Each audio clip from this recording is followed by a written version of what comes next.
Let us begin by considering what we mean when we say, never stop fighting. Is it not, in essence, a call to perseverance in the face of adversity, a reminder of the indomitable spirit that resides within each of us? As I once wrote, courage is not simply one of the virtues, but the form of every virtue at the testing point. Indeed, to never stop fighting is to exercise courage in all aspects of our lives, to persist when giving up seems the easier path. But let us not be mistaken, this is not a call to physical violence or needless conflict. Rather, it is an invitation to recognize the battles that truly matter. The battles within ourselves, the battles for truth, for goodness, for the betterment of our world and our soul. As I explored in Mere Christianity, good and evil both increase at compound interest. That is why the little decisions you and I make every day are of such infinite importance. In this light, to never stop fighting is to continually make those small, daily decisions that compound over time, shaping our character and our destiny. It is to fight against our own weaknesses, our temptations to settle for less than what we are capable of becoming. It is to fight for our beliefs, our values, our highest aspirations, even when the world seems indifferent or hostile to us. Perhaps you're thinking, Lewis, isn't there wisdom in knowing when to lay down our arms, when to accept defeat and move on? This is a fair question, and one that deserves our careful consideration. Indeed, as I once wrote, we all want progress, but if you're on the wrong road, progress means doing an about-turn and walking back to the right road. In that case, the man who turns back soonest is the most progressive. However, the essence of never stop fighting is not about stubbornly persisting in error or futile endeavors. It is about maintaining the will to strive, to improve, to overcome, even when our specific battles may change. It is about the courage to admit when we are wrong, to change course when necessary, but never to surrender our commitment to growth and truth. As I wrote in The Horse and His Boy, do not by any means destroy yourself. For if you live, you may yet have good fortune, but all the dead are dead alike. To never stop fighting is to keep ourselves alive in the deepest sense, alive to possibility, to hope, to the chance of good fortune that perseverance might bring. So how do we cultivate this spirit of unceasing struggle? This refusal to lay down our arms in the battles that truly matter. It starts, I believe, with a clear understanding of our own nature and potential. As I wrote in The Weight of Glory, there are no ordinary people. You have never talked to a mere mortal, nations, cultures, arts, civilizations. These are mortal, and their life is to ours as the life of a gnat. But it is immortals whom we joke with, work with, marry, snub, and exploit. Immortal horrors or everlasting splendors, when we truly internalize this truth, that we are beings of immense potential, capable of becoming either immortal horrors or everlasting splendors, we begin to see the importance of never stopping our fight in a new. We recognize that each choice to persist, each refusal to give up, is shaping not just our present circumstances, but our eternal destiny.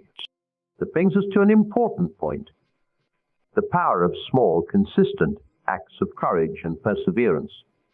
As I wrote in Mere Christianity, good and evil both increase at compound interest.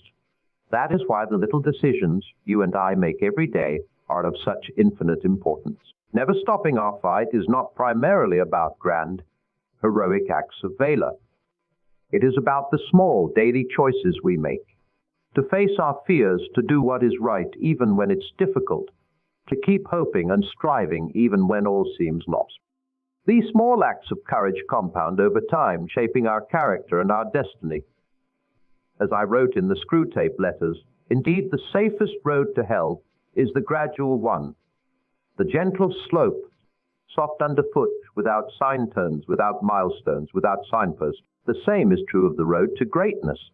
It is paved with small, consistent acts of refusing to give up, of persevering in the face of difficulty and doubt. But perhaps you are wondering, Lewis, how do we maintain this resolve to never stop fighting in the face of constant setbacks, fatigue, and the temptation to simply lay down our arms. This, my friends, is where the real battle begins. This is where never stop fighting becomes not just a concept, but a lived reality. The key, I believe, lies in developing what I call a hopeful imagination. Imagine yourself as a living house.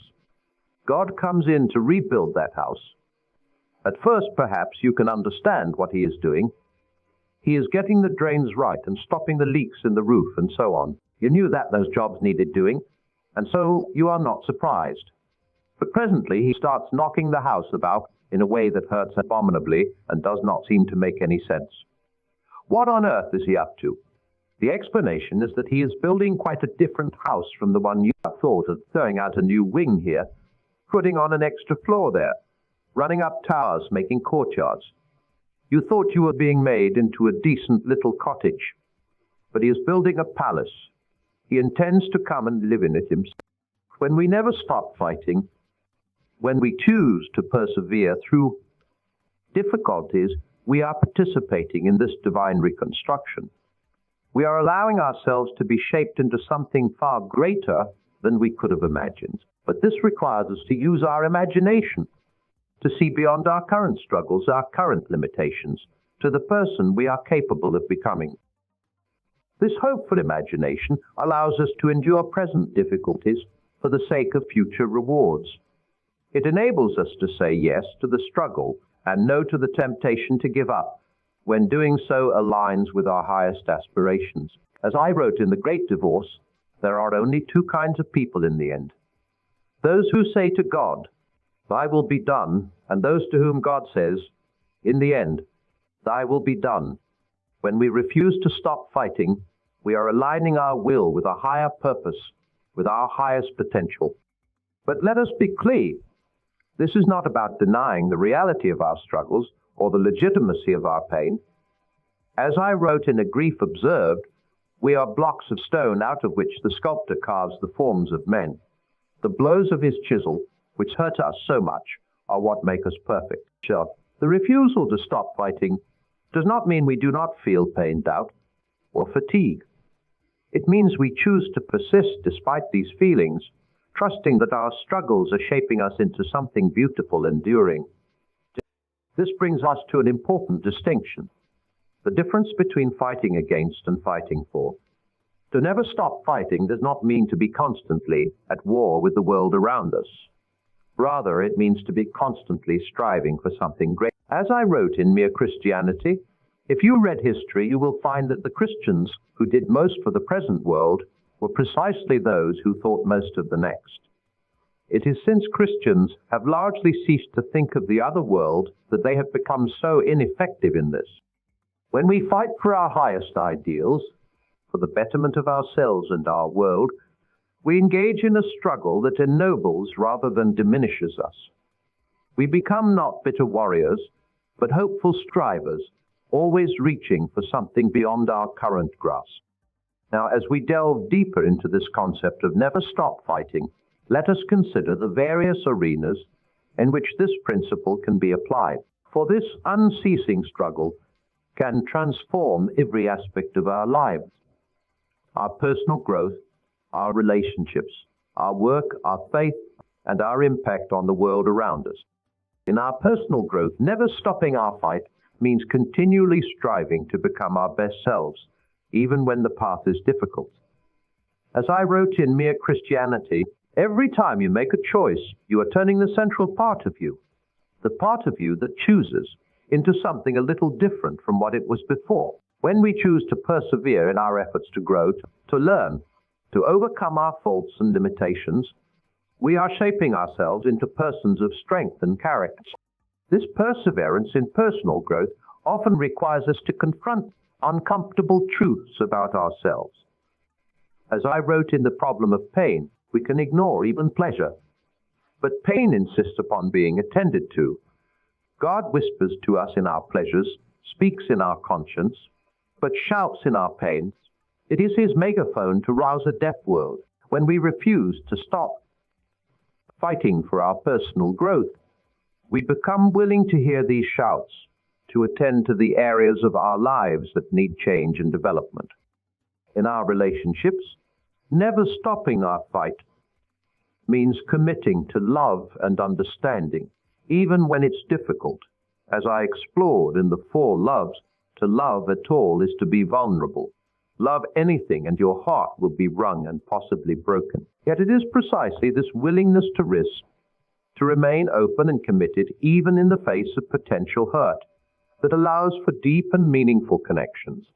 This doesn't mean we stay in harmful or abusive situations. That would be a misunderstanding of what it means to never stop fighting. Rather, it means we don't give up on the ideal of love itself, on the possibility of genuine connection and understanding, even if we must let go of particular relationships that no longer serve our highest good. In our work and vocations, never stopping our fight means persisting in our efforts to contribute meaningfully to the world, even when the path is unclear or the rewards seem distant. As I wrote in The Weight of Glory, if we consider the unblushing promises of reward and the staggering nature of the rewards promised in the Gospels, it would seem that our Lord finds our desires not too strong but too weak. When we refuse to stop fighting for our calling, for the work we feel compelled to do in the world, we open ourselves to possibilities far greater than we might have imagined. We become willing to endure the struggles and setbacks inherent in any worthwhile endeavor, trusting that our persistence will bear fruit in due time.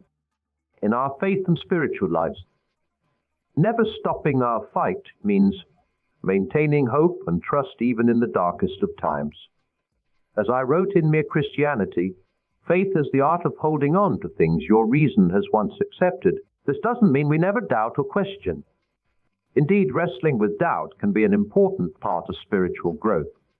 But it means we don't allow our doubts to have the final word, that we continue to seek and to trust even when the way seems unclear. This spiritual perseverance often requires us to confront the deepest questions of existence. As I explored in The Problem of Pain, God whispers to us in our pleasures, speaks in our consciences, but shouts in our pains. It is his megaphone to rouse a deaf world. When we refuse to stop fighting in our spiritual journey, we become willing to grapple with these shouts, to engage with the profound questions of meaning, purpose, and ultimate reality. And in our impact on the world around us, never stopping our fight means maintaining our commitment to making a positive difference, even when the challenges seem insurmountable. As I wrote in The Weight of Glory, it is a serious thing to live in a society of possible gods and goddesses, to remember that the dullest and most uninteresting person you talk to may one day be a creature witch. If you saw it now, you would be strongly tempted to worship, or else a horror and a corruption such as you now meet, if at all, only a nightmare. When we refuse to stop fighting for a better world, to combat injustice, to spread kindness and understanding, we are participating in this grand transformation of society. We are helping to create a world where more people have the opportunity to become the gods and goddesses they were meant to be. Now, as we near the midpoint of our discourse, let us consider how we might practically apply this philosophy of never stop fighting in our daily lives. It begins, I believe, with a shift in perspective. As I wrote in Mere Christianity, if you look for truth, you may find comfort in the end. If you look for comfort, you will not get either comfort or truth, only soft soap and wishful thinking to begin, and in the end, start each day by reminding yourself of your commitment to never stop fighting. This might involve reciting a personal mantra, reading inspirational passages, or simply taking a moment to reaffirm your determination to persist in the face of whatever challenges the day may bring. Practice what I call resilience training. Just as an athlete trains their body to perform under increasingly challenging conditions, we can train our will to persist through difficulty.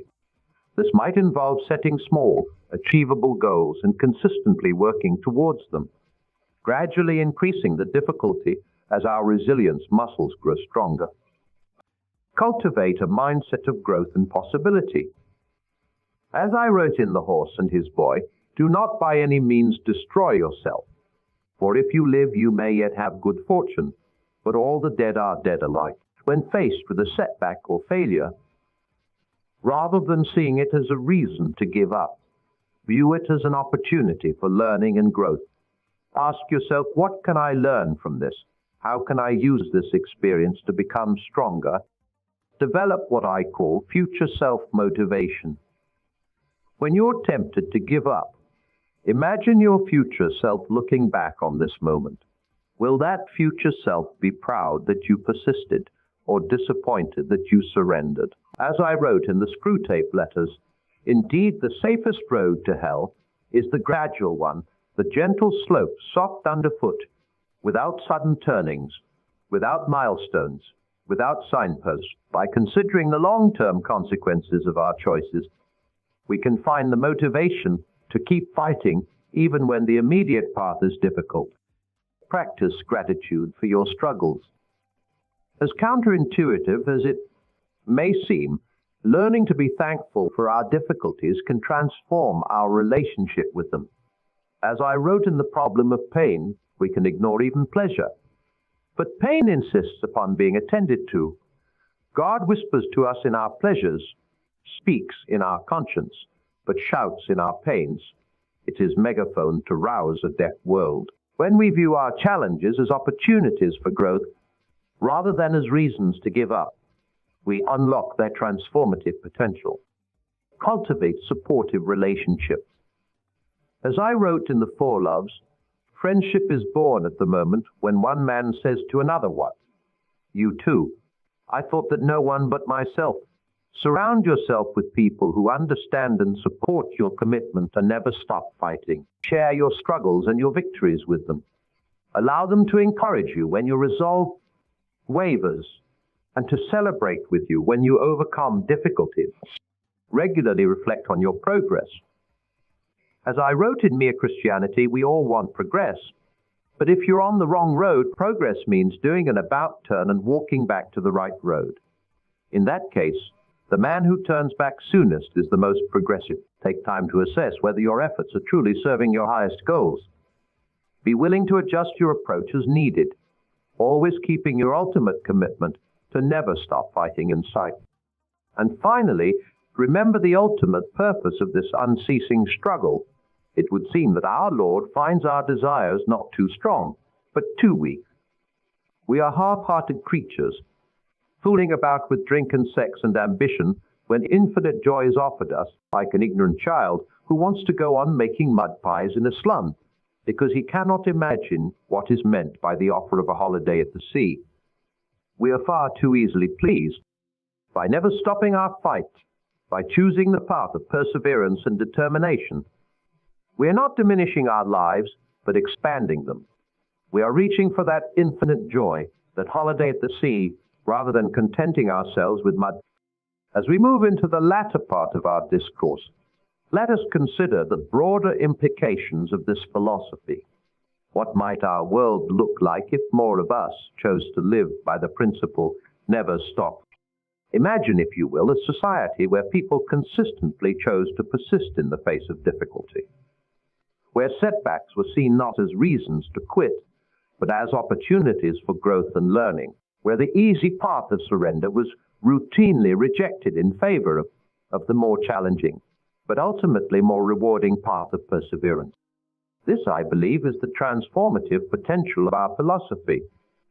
By choosing to live by the principle, never stop fighting, we not only transform our own lives, but contribute to a cultural shift. We become part of a counterculture of resilience in a world often dominated by the pursuit of ease and instant gratification. But let us not be naive. This path of never stopping our fight is not an easy one. In a world that often celebrates quick fixes and painless solutions, choosing to persist in the face of prolonged difficulty can seem foolish even. We may face misunderstanding. We may be tempted to abandon our resolve. We may even begin to doubt the value of our chosen path.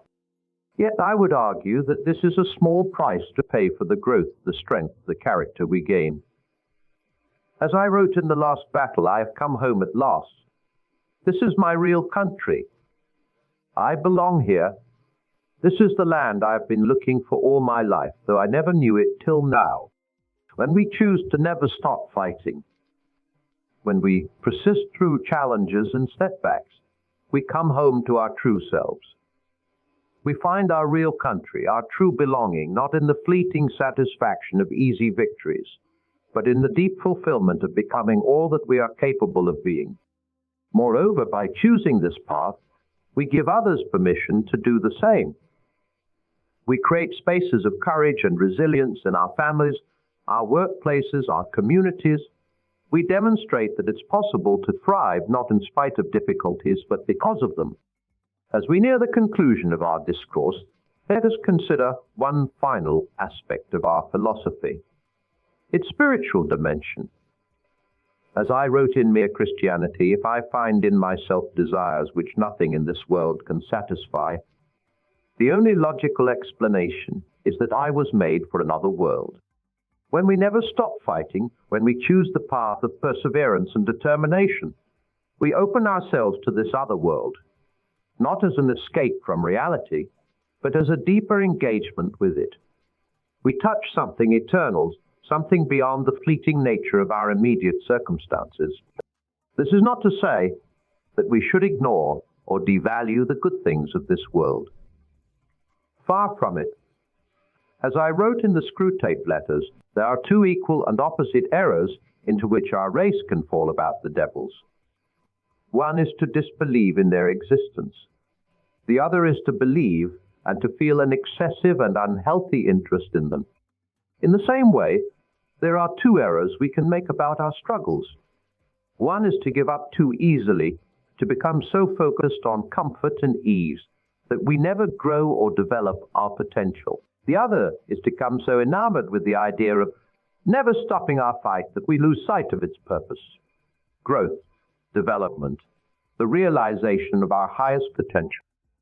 The key is to find a balance, to never stop fighting in ways that are constructive and purposeful, while still being willing to adjust our approach or even our goals when wisdom dictates. This balance allows us to be in the world, but not of it, to engage fully with life while constantly pushing ourselves to grow and improve. As we draw our discourse to a close, let me share with you a final thought from The Weight of Glory. It would seem that our Lord finds our desires not too strong, but too weak. We are half-hearted creatures, fooling about with drink and sex and ambition, when infinite joy is offered us, like an ignorant child who wants to go on making mud pies in a slum because he cannot imagine what is meant by the offer of a holiday at the sea. We are far too easily pleased. My friends, when we stop fighting too easily, when we choose comfort over growth, ease over challenge, we are like that child making mud pies. We are contenting ourselves with far less than what is offered to us. The commitment to never stop fighting is not just a strategy for achievement. It is the key to a fuller, richer, more meaningful existence. So I challenge you, as you leave this hall and return to your daily lives, to aim higher. Aim not just for success as the world defines it, but for the kind of growth and development that only comes through persistent effort in the face of difficulty. Remember always, never stop fighting. Remember, as I wrote in the line, The Witch in the Wardrobe, once a king or queen of Narnia, always a king or queen of Narnia.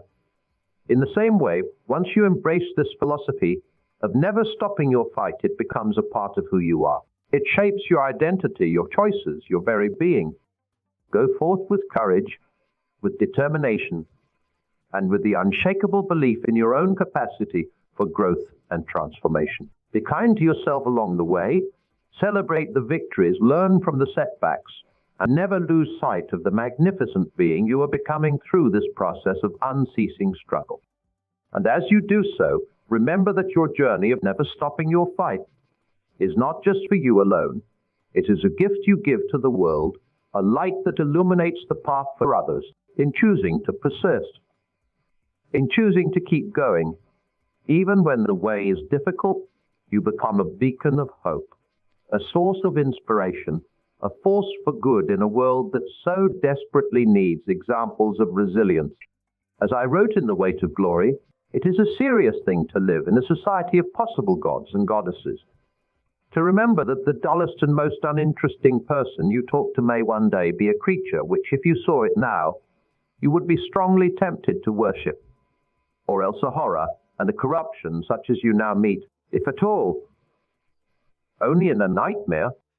By never stopping your fight, by consistently choosing the path of perseverance over surrender, you are participating in this grand transformation. You are becoming, day by day, choice by choice, that creature of glory, and in doing so, you are inviting others to recognize and pursue their own potential for greatness. So, my dear friends, as you leave this hall today and return to the arena of your daily lives, carry with you this truth. The most important battles you will ever fight are those against your own doubts, your own tendency to give up when the going gets tough. The most significant victories you will ever win are those over your own weakness, your own despair, your own limitations. Remember, as I wrote in Mere Christianity, the only things we can keep are the things we freely give to God. What we try to keep for ourselves is just what we are sure to lose. In the same way, it is only by giving ourselves fully to this process of growth through unceasing struggle, by surrendering our comfort, our ease, our desire for quick fixes, that we truly gain ourselves in the deepest sense. Let every challenge you face be an opportunity to strengthen your resolve. Let every temptation to give up be a chance to reaffirm your commitment to becoming your best self. Let every moment of weakness be a reminder of your capacity for strength, for it is in these moments of choice, these battlegrounds of will, that your character is forged and your destiny is shaped. And when the path seems too difficult, when the goal seems too distant, when your resolve wavers, remember this. You are capable of more than you know. As I wrote in The Horse and His Boy, do not by any means destroy yourself, for if you live, you may yet have good fortune, but all the dead are dead alike. Every day that you choose to persist, to keep fighting, to refuse to surrender, you are creating good fortune for yourself. Let me leave you with one final thought from the last battle. All their life in this world and all their adventures had only been the cover and the title page. Now at last they were beginning chapter 1 of the great story which no one on earth has read, in which every chapter is better than the one before. My friends, let this be the beginning of your great story. A story of perseverance, of never stopping your fight, of constant growth and transformation. A story written not in the ink of easy victories or quick fixes, but in the indelible mark of persistent effort and unwavering determination. A story that, though it may not always be easy or pleasant, will be deeply, profoundly satisfying. Remember, the most profound transformations often happen in the crucible of difficulty. Like a diamond formed under immense pressure, your character is shaped by the challenges you refuse to surrender to. Each choice to persist, each refusal to stop fighting, is a step towards becoming the person you are meant to be. So go forth, dear ones. Never stop fighting, not out of aggression or bitterness, but out of a deep love for the person you are becoming and the impact you can have on the world. Trust that by consistently choosing perseverance over surrender, determination over despair, you are participating in a grand transformation, not just of yourself, but of the very world around you. May your journey be blessed with moments of triumph, unexpected growth, and the deep satisfaction that comes from knowing you are becoming the best version of yourself. May you find the strength to persist when the path is difficult, the wisdom to learn from your setbacks, and the joy that comes from living a life of purpose and unwavering determination. Thank you, and may you go forth to write your great story, one persistent choice at a time. Remember, in the grand battle against the temptation to give up, you have the power to emerge victorious. The choice, as always, choose wisely, choose bravely, choose to never stop fighting. Your future self, and indeed the world, will thank you for it.